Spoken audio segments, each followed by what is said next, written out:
aminareo ani ny fahasoavan'i Jesosy Kristy Tompo sy ny fitiavan'Andriamanitra ray ary ny firaisana amin'ny fanahy masina. Amen.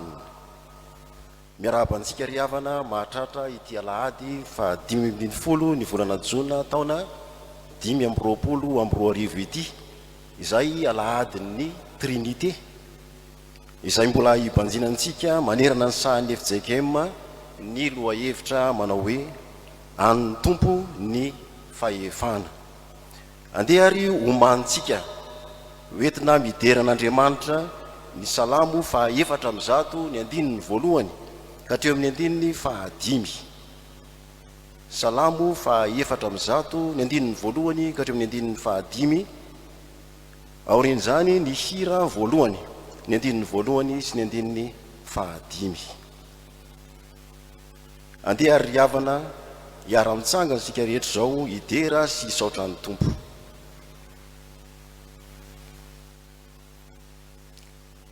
Andeha hovakintsika amin'ny anaran'ny Tompo ny Salamo fa 400 andininy voalohany ka hatramin'ny fa 5 manao hoe: Isaora Jehovah ny fanahy, Jehovah ny matoro, lehibe ianao, fa miarapakana sy voninahitra ny fitafinao, mitafy ny mazava tahaka ny lampy izy, ary mametraka ny lanitra tahaka ny maika, ary mametraka ny maika ny antrano ny volorano, sady manao rano matevina ny kalesy, ka mandeha amin'ny helatry ny hevitra, ary manao hevitra roerany sy ny tehiafo manompo, nanorona ny tany namono ny famorena izy, mba tsy hetseny mandro sy akia. Amen.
Ry Andriamanitra raisy zanaka ary fanahy masonao, indreto mivory eto anatrianao izahay, midera sy manome voninahitra anao, fa ianao rery ihany no Andriamanitra.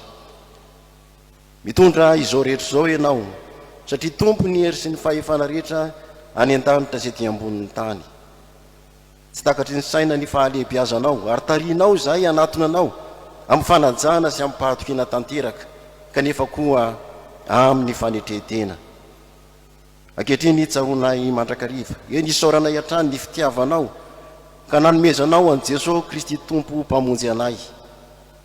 Tsy adinonay zany alehibe ny fitiavanao zany, izay mbola fototry ny fahaveloman'ny fiangonanao ankehitriny, ahafahany mijoro ho irakao, ho fanilo sy ho fanazavana ny firenena misy anay.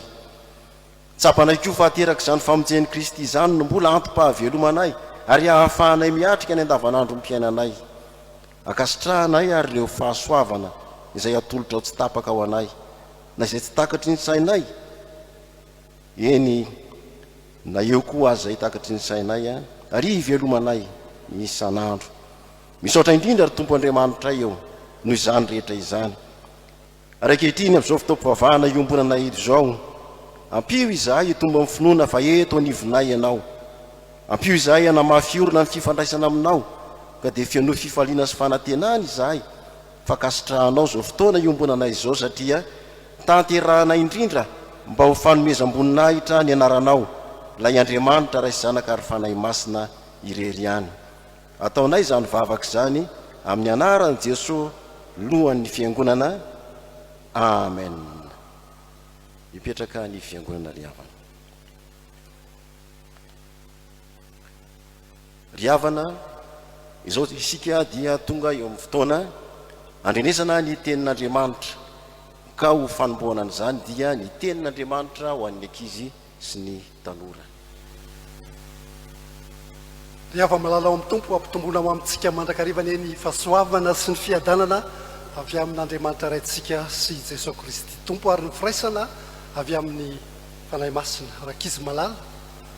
Zao dia tonga eo amin'ny fotoana natokana ho anareo ankizy sy ny tanora isika izao. Milohan'izany andeha hiara hivavaka isika. Dia Andriamanitra rainay amin'ny alalan'i Jesosy Kristy misaotra anao no izao fotoana natokana ho an'ny zanakao izao. Mitenena aminay fa voninkaino anao izahay ry fanahy masinao midina mandrakariva aty anatinay amin'ny anaran'i Jesosy sakaizany zaza no ankatanay izany. Amen. Ny vakiteny izay akatsika fampianarana rakizy dia arak'izay hita ao amin'ny boky Salamo. Raiso ny baibolinareo ary sokafy ao amin'ny Salamo. Salamo fa 720 ataontsika amin'ny andiny voalohany ary ny andiny fahaefatra. Salamo fa 720 ataontsika eo amin'ny Salamo fa 720 andiny voalohany ka hatramin'ny fahaefatra amin'ny anaran'i Jesosy Kristy. Jehovah no mpiandry ahy, tsy hanan-java-mahory aho.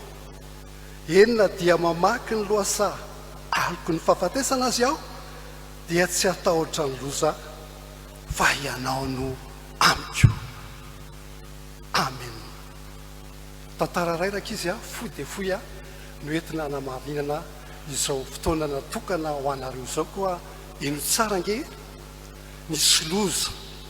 Fantatrareo amin'izao fotoana izao fa maro ny tranomay anoany, tsy eto amintsika ihany fa na trano velany ary. Tantara momba izany ty zavatra miseho ty rakizy ka ino tsara.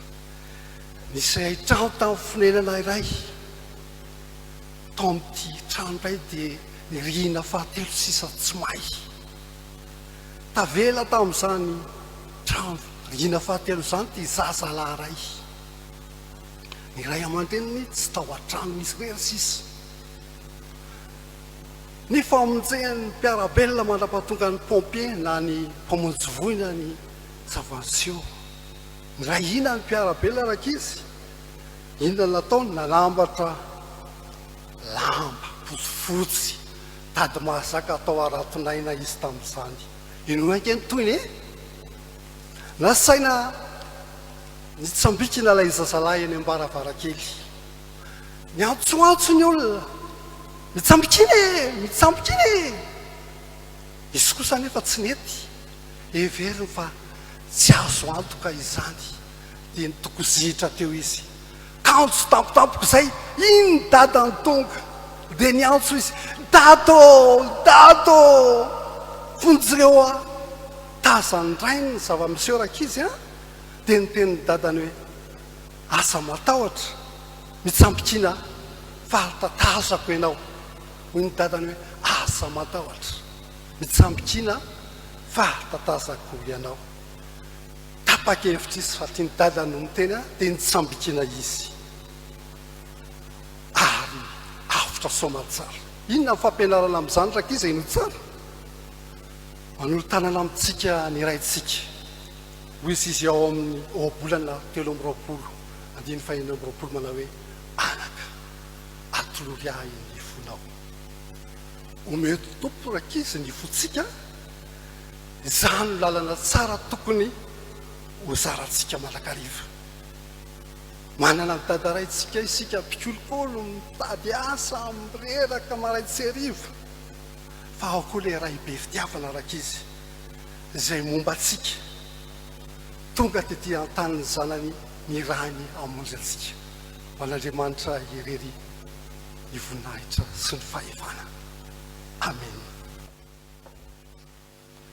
hanohy hatrany ny fandrenesana ny sitrapon'Andriamanitra isika riavana. Izao dia iomanao amin'ny vavaka sy ny famakina ny soratra masina ka ny hira fa 50 ny andininy faharoa no tanterahantsika mialoha izany.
Ivavaka isika tompoko. Ry Andriamanitra rainay io, rainay amin'ny alalan'i Jesosy Kristy zokinay ianao. Misaotra anao izahay fa mbola nitariany tady mazaka ny fanahy masinao. Tonga eto amin'izao tempolo vavadiny lanitra izao hanome voninahitra ny anaranao. Misaotra koa izahay Andriamanitra fa mbola namindranao fo. Ankehitriny araray eo dia tonga eto amin'ity fotoana sarobidy ity izahay, fotoana izay andrenesana ny teninao, amakina ny teniny soratra masina. Mivavaka aminao izahay Tompo, mangataka ny fanahy masinao mba hirotsaka ty anatinay, mba ahaizanay sy ahatakaranay izay tianao ambara aminay, ny teninao izay sakafom-panahinay, fa nilo ny tongotray sy fahazavana ny lalanay izany. Mivavaka izahay Tompo, aoka ny enao no anendry ny lelan'ireo vahoakanao izay manana anjara amin'izany famakina ny teninao izany, mba tsy ho hisy ho latsaka na dia iray ary. Ao koa ireo vahoakanao izay mangetaeta izany teninao izany Tompo, aoka ny fanahy masinao ny asa amin'izy ireo tsirairay avy, ao amin'ny fony izy ireo tsirairay avy, mba handraisana izany teninao izany sy ahatakarana izy ireo koa ny tianao ambara amin'izany teninao izany.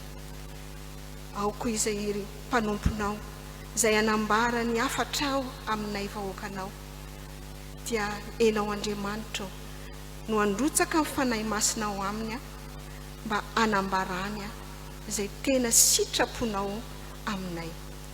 Dia amin'ny anaranao Jesosy no anaovana izany vavaka izany. Amen. Alahady fa 15 ny volana Jona taona 2024. Ny tenin'Andriamanitra izay novaka itsika testamenta taloha, Genesis 1, 1 ka hatramin'ny 17. Filazantsara Luka 10, 17 ka hatramin'ny 20. Boky ny Apokalipsy 1, 1 ka hatramin'ny 9. Rehefa hita dia rahantsika mamaky amin'ny anaran'i Jesosy. Tamin'ny voalohany Andriamanitra nahary ny lanitra sy ny tany, ary ny tany dia tsy nisy endrika sady foana, ary aizy nanoto ambonin'ny lalina, ary ny fanahin'Andriamanitra nanomba tambonin'ny aro. Ary Andriamanitra nanao hoe misy mazava dia nisy mazava, ary hitan'Andriamanitra fa tsara ny mazava. Ary nampisarahin'Andriamanitra ny mazava sy ny maizina, ary Andriamanitra nanao ny mazava hoe andro, ary ny maizina nataony hoe alina. Dia nisy ny hariva ary nisy ny maraina. andro voalohany izany. Ary Andriamanitra nanao hoe misy habakabaka eo anelanelan'ny rano, ary ao ka ampisaraka ny rano amin'ny rano izy. Ary Andriamanitra nanao ny habakabaka ka nampisaraka ny rano ambanin'ny habakabaka tamin'ny rano ambonin'ny habakabaka, dia nisy izany. Ary Andriamanitra nanao ny habakabaka hoe lanitra, dia nisy hariva, ary nisy maraina, andro faharoa izany. Ary Andriamanitra nanao hoe aoka hiangona ny lanitra ambanin'ny lanitra ho amin'ny fitoerana iray, ary aoka hiseho ny maina, dia nisy izany. Ary Andriamanitra nanao ny maina hoe tany, ary ny rano tafangana nataony hoe ranomasina. Ary hitan'Andriamanitra fa hitsara izany. Ary Andriamanitra nanao hoe aoka ny tany haniry ahitra sy anana mamoa, ary azo fihinam-boa izay mamoa, samy araka ny karazany avy, ka manamboa ao aminy eny ambonin'ny tany, dia nisy izany. Ary ny tany naniry ahitra sy anana mamoa samy araka ny karazany avy, ary hazo mamoa izay manamboa ao aminy samy araka ny karazany avy. Ary hitan'Andriamanitra fa tsara izany. Dia nisy hariva, ary nisy maraina, andro fahatelo izany. Ary ny fitopolo lahy niverina tamin'ny fifaliana ka nanao hoe Tompo, na dia ny demonia aza dia manaiky anay noho ny anaranao. Fa hoy Jesosy taminy, izaho nahita ny Satana latsaka avy tany an-danitra tahaka ny varatra. Indro efa nomeko fahefana nitsaka amin'ny arana sy maingo sy andresy ny hery rehetra ny nanan'ny fahavalo ianareo, ka tsisy hampaninana anareo akory. Kanefa aza mifaly ianareo satria manaiky anareo ny fanahy, fa mifalia satria voasoratra ny an-danitra ny anaranareo. Ny fanambaran'i Jesosy Kristy izay nomen'Andriamanitra azy mba asehony amin'ny mpanompony izay zavatra tsy maintsy ho tonga faingana, ary naniraka ny anjeliny izy hanambarany Jaona mpanompony izay nanambarany tenin'Andriamanitra sy ny filazanan'i Jesosy Kristy dia ny zavatra rehetra izay efa hitany. Sambatra izay mamaky sy miaina ny tenin'ity faminaniana ity ka mitandrina izay voasoratra ao anatiny fa hatomitra ny andro. Jaona mamangy ny fiangonana 7 any Azia, ho aminareo anie ny fahasoavana sy ny fiadanana avy amin'ilay ankehitriny sy taloha ary ho avy, ary avy amin'ny fanahy 7 izay eo anoloan'ny seza fiandrianana, ary avy amin'ny Jesosy Kristy vavolombelona marina sy lamatoa amin'ny maty ary lehiben'ny mpanjaka amin'ny tany. Ho an'izay tiantsika ka namahantsika ho afaka amin'ny fahotantsika amin'ny rany tamin'ny rany, sady efa nanao antsika ho fanjakana, dia mpisorona ho an'Andriamanitra rainy. Ho azy anie ny voninahitra sy ny fanjakana mandrakizay. Amen. Indro izy avy amin'ny raona, ary ny maso rehetra ahita azy, na dia izay nandefina azy aza, ary hitomany azy ny firenena rehetra ambonin'ny tany. Eny, amen. Izao no alfa sy omega, hoy ny Tompo Andriamanitra, ilay ankehitriny sy taloha ary ho avy, dia ny tsy toa. Ray masonao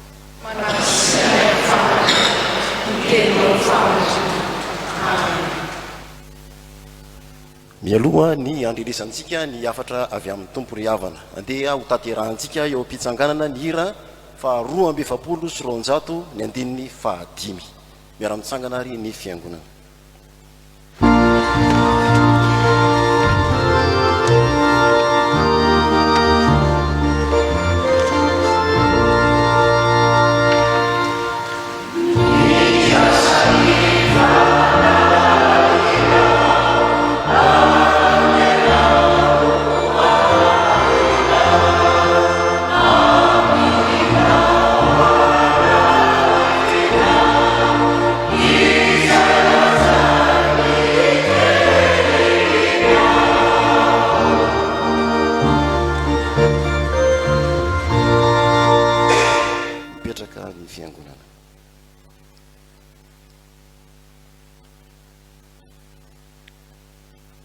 Ho aminareo anie ry havana, ny fahasoavana sy ny fiadanana avy amin'Andriamanitra ray sy Jesoa Kristy mpamonjy antsika. Amen. Ny soratra masina andraisantsika ny afatra avy amin'ny Tompo dia izay hita ao amin'ny bokin'ny Genesisy toko voalohany andininy voalohany ka hatreo amin'ny andininy faha 13. Genesisy toko voalohany ny andininy voalohany ka hatreo amin'ny andininy faha 13. Tsara aloha ry havana ny manamarika ary mampahatsiahy fa raha landinika an'ireo perikopa isika nandritra izay 5 volana voalohany tamin'ity taona ity dia mampiseho ny fifampitohizany ny asan'Andriamanitra teo amin'ny tantaran'izao tontolo izao izany. Tany am-piandohan'ny taona isika dia nibanjina an'ireo lohahevitra momba ny asa sy ny fiandrianan'Andriamanitra ray.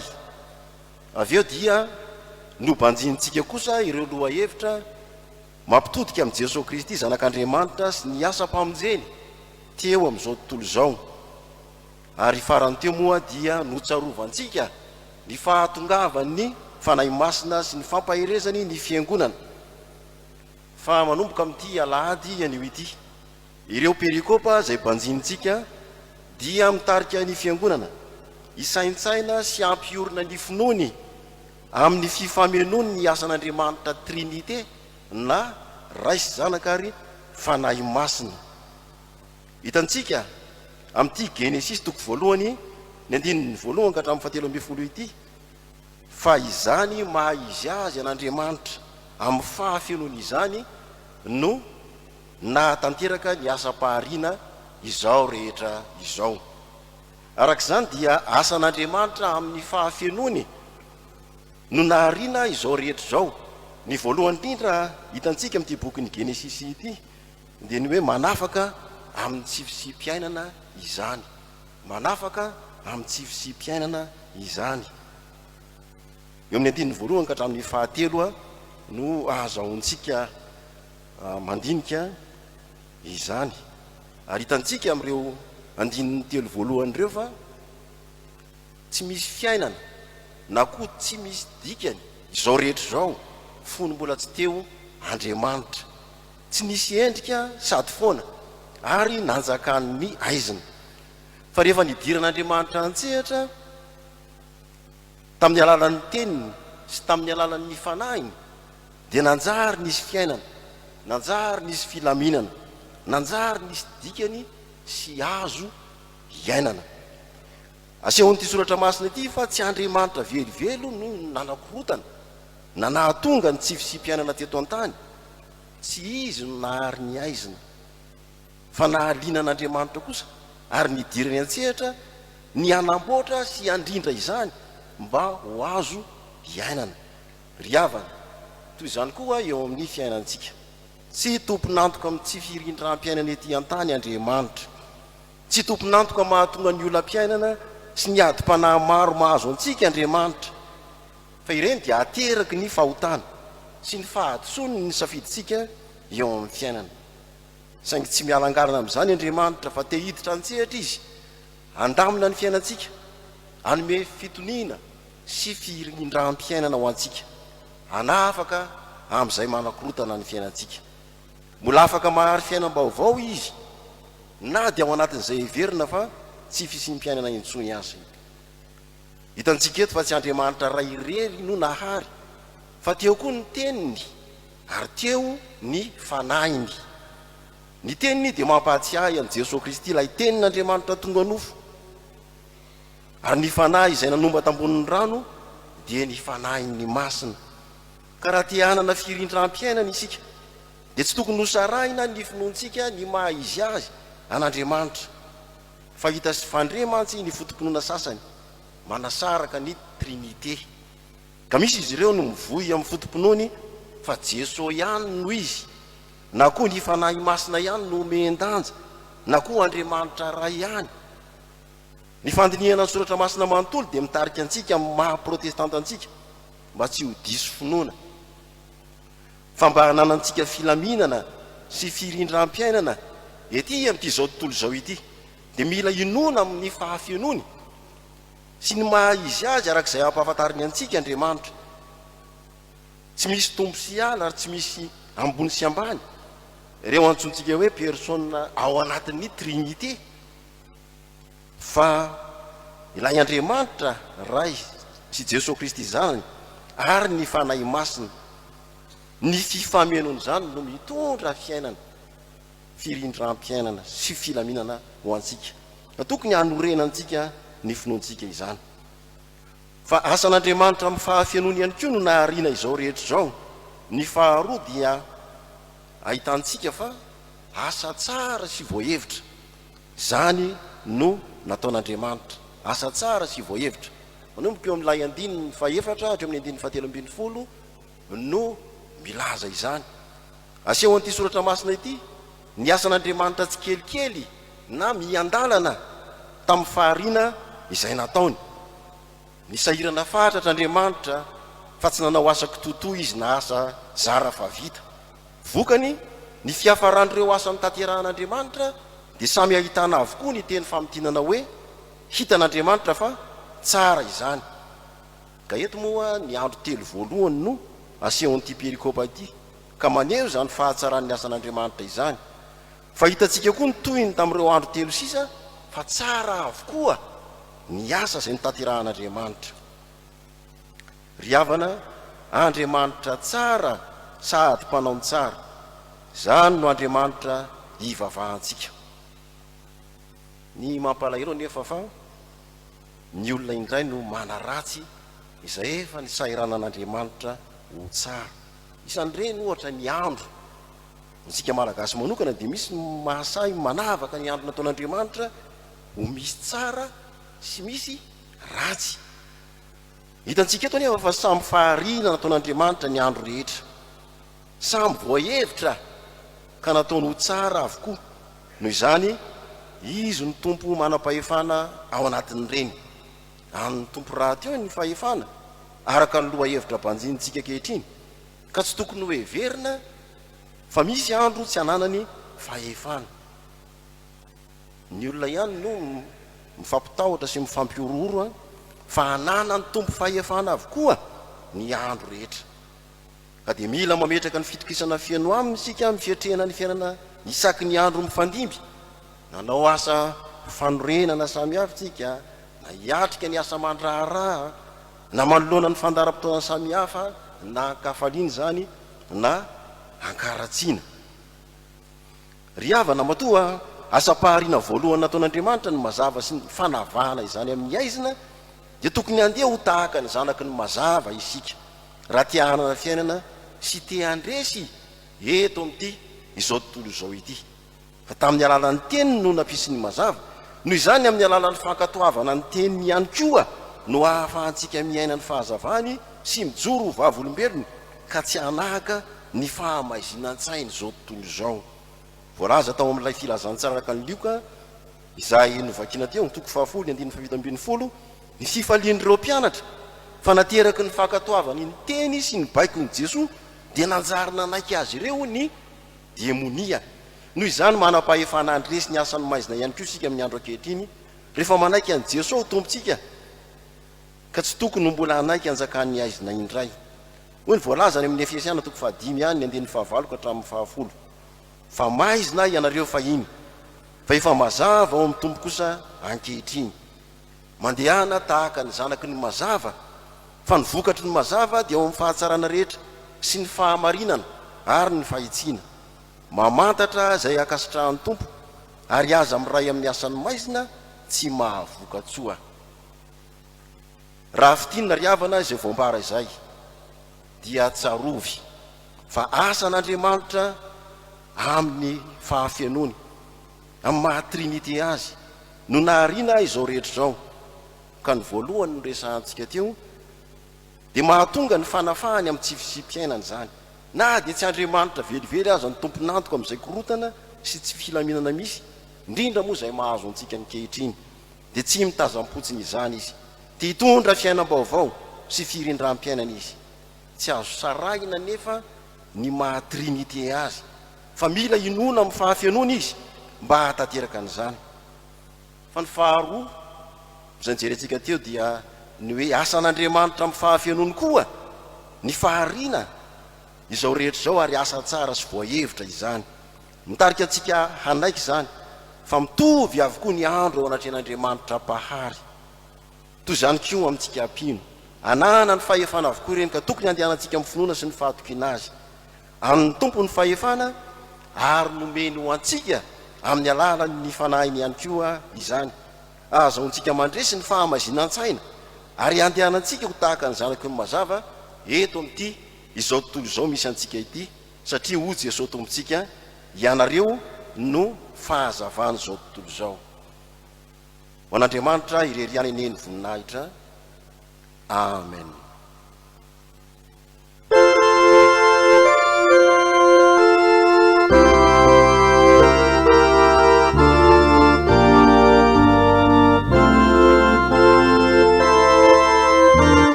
Ivavaka sika ry havana.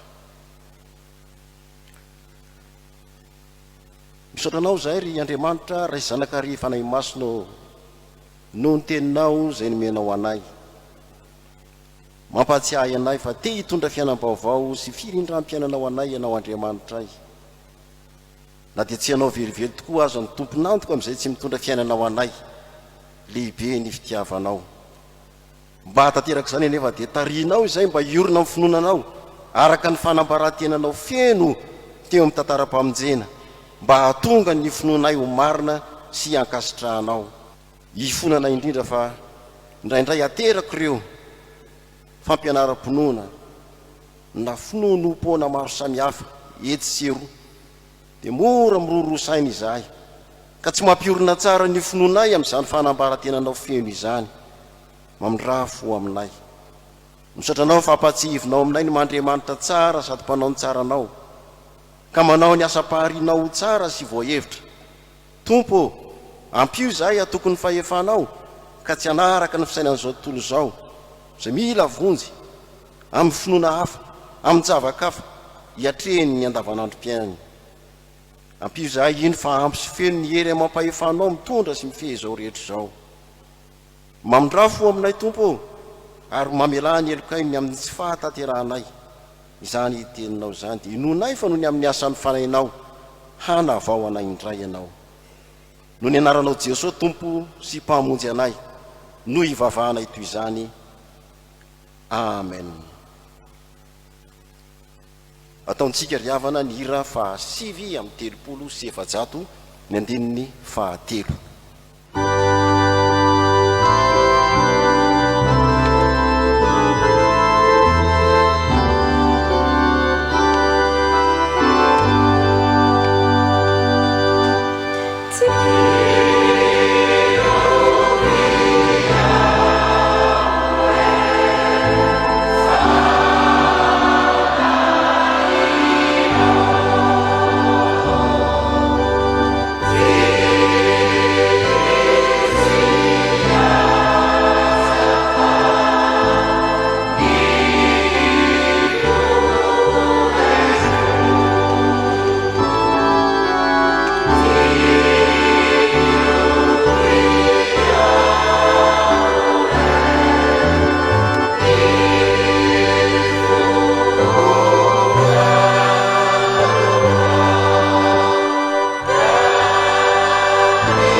Anao izay mibebaka marina tokoa ary dia mitsangana ankehitriny ary raiso amin'ny fifaliana sy amin'ny fanantenana ny teny famelan-keloka atolotry ny Tompo.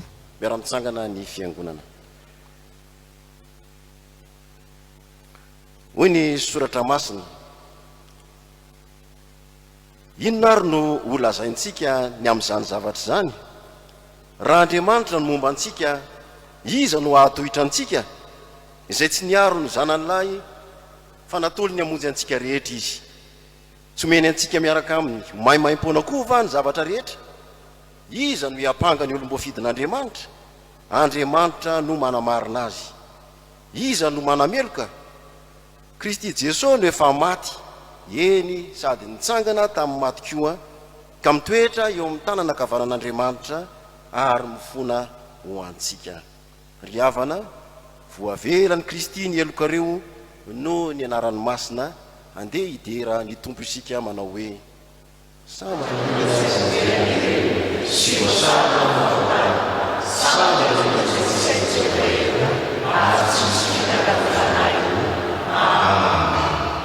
ataontsika ny hira fa 470 ny andininy fahatelo.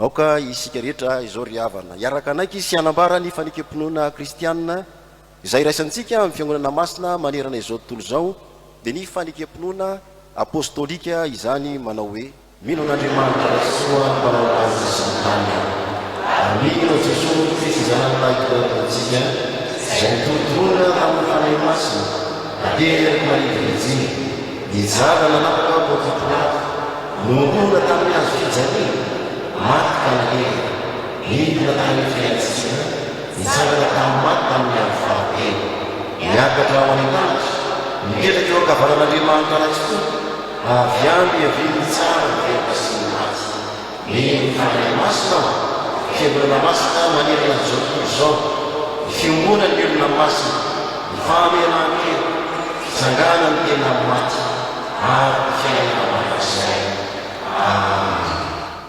mipetraka ny fiangonana ry havana mialohan'ny vavaka fangatahana ataontsika izao ny hira amin'ny firana fanampiny fa 470 ka ny andininy voalohany ihany.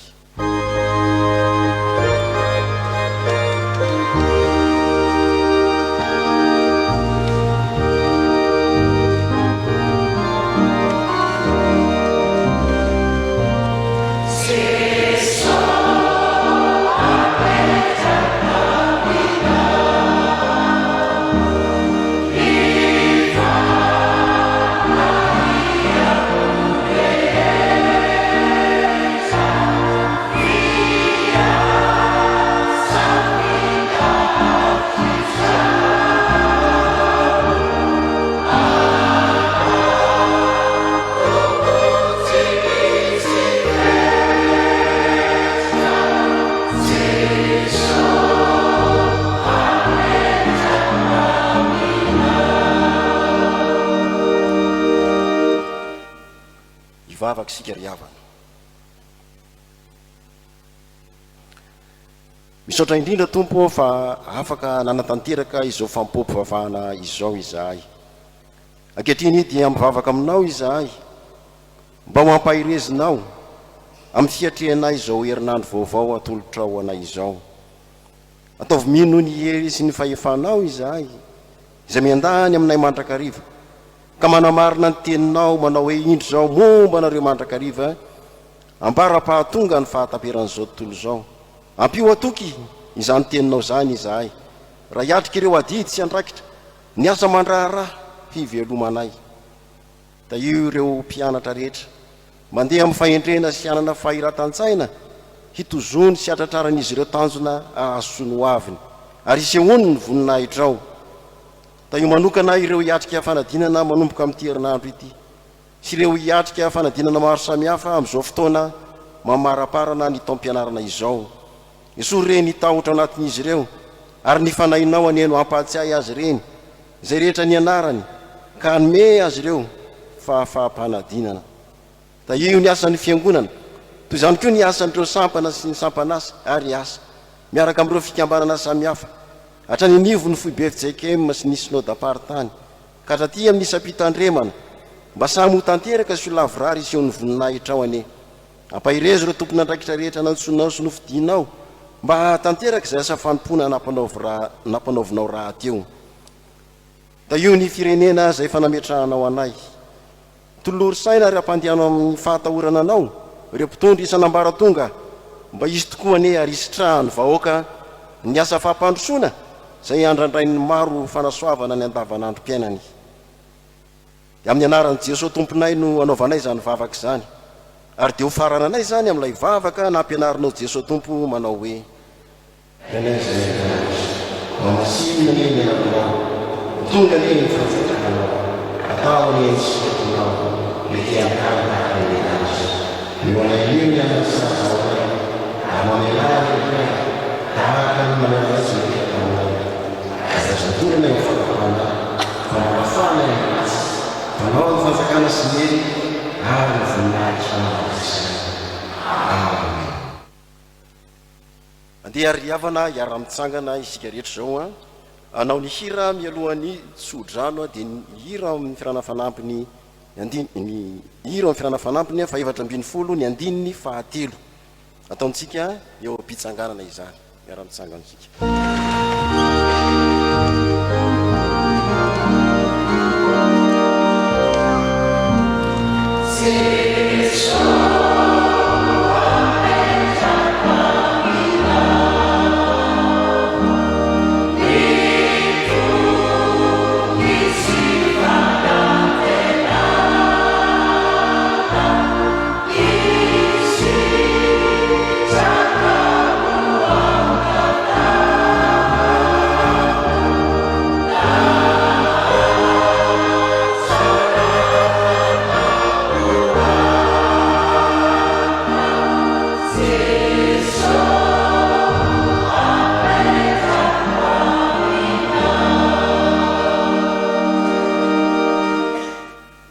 Raisoary riavana ny tsodrano avy amin'ny tompo. Ny fahasoavany Jesosy Kristy tompo, ny fitiavan'Andriamanitra ray, ny fampiraisana avy amin'ny fanahy masina dia ho aminareo rehetra ny izany anio ampitsoary ho mandrakizay mandrakizay. Amen. Mahazo toerana manao ny vavaka mangina riavana.